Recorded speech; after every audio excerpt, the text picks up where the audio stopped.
Na Pezinskej Rozálke sa konali preteky medzi drezúrnymi jazdcami koní.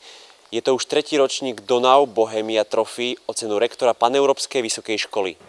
Pezinok sa tak môže píšiť nielen kvalitným vínom, ale taktiež profesionálnym jazdeckým športom na medzinárodnej úrovni. Tohtoročné preteky Donau Bohemia Trophy vyvrcholili súťažou v drezúre koní medzi domácimi i zahraničnými jazdcami. Drezúra je najťažšia jazdecká disciplína, takže tá obťažnosť je veľmi ťažká. Máme tu 4 krajiny: Rakúsko, Maďarsko, Českú republiku a Slovensko.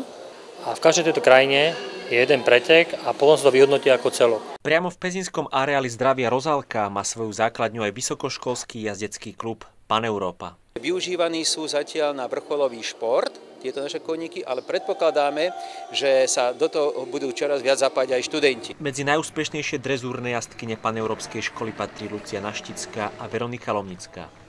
Byť úspešným športovcom je nielen prestížou, ale je to podmienené aj tvrdou disciplínou a pravidelným tréningom.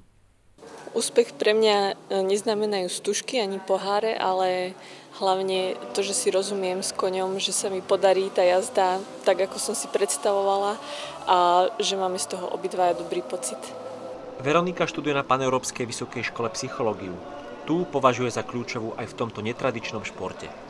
Špeciálne v drezúre je dôležitá tiež tá psychológia koňa, aby sme vedeli, kedy má z toho radosť a tomu prispôsobíme tréning tak, aby bol ten kôň spokojný a podával čo najlepšie výsledky. Myslím si, že toto je nielen šport, ale aj spoločenský život, to je aj kultúra, to je aj najmä tá väzba, to spojenie človeka a prírody.